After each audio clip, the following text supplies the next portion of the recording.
আপনার মন বলছে কোনো কিছু একটা ঠিক নাই, কিন্তু প্রমাণও নাই। এখন কি করবেন? তো যদি সন্দেহ হয় তাহলে কি থামিয়ে দিবেন নাকি সামনে এগোবেন? তো সন্দেহ মানে যে সম্পর্ক শেষ এমন হওয়া উচিত না।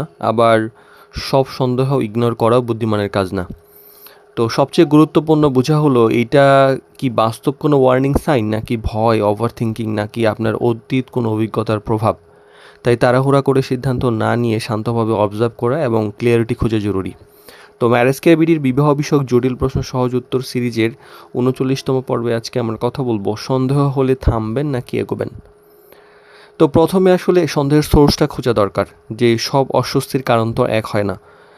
এটা কি তার আচরণের কারণে, নাকি তার অন্য কোনো কারণে, নাকি আপনার পাস্ট যে ফেয়ার হয়েছে, অভিজ্ঞতা হয়েছে সেটার কারণে। আর রিপিটেড ইনকনসিস্টেন্সি যদি এরকম হয় যে বারবার ছোট ছোট মিসম্যাচ, মিডিয়াকে বলেছে একটা, আমরা আপনাকে বলে দিয়েছি একটা, সেখানে ঘটনা ঘটছে আর একটা, সেটাও কিন্তু একটা ক্লু হতে পারে। আর কথার সাথে যদি কাজে না মিলে তাহলে সেটা ডেফিনেটলি একটা চিন্তার ব্যাপার। আর ক্লিয়ারিটি থাকা, মানে ক্লিয়ারিটির চাই যদি থাকে, তাহলে সেটা ভয় পাবেন না। মানে হেলদি মানুষ কিন্তু আপনার রিজনেবল যদি কোয়েশ্চেন হয় সেক্ষেত্রে কিন্তু বিরক্ত হন না। ভবিষ্যৎ, কাজ বা গুরুত্বপূর্ণ বিষয়ে পরিষ্কারভাবে কথা বলা জরুরি। আর শুধুমাত্র ফিলিংসের উপর ডিসিশন নেবেন না। মানে ভালো লাগা জাজমেন্ট আপনার দুর্বল করে দিতে পারে।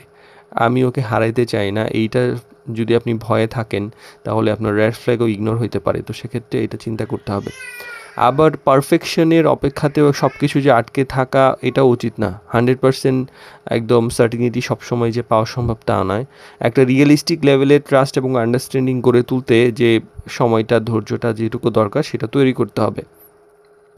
আর সন্দেহ হলে আসলে অন্ধকারভাবে এগিয়ে যাওয়া ঠিক না, আবার অকারণে সব ভেঙে ফেলাও ঠিক না। সবচেয়ে মেচুর অ্যাপ্রোচ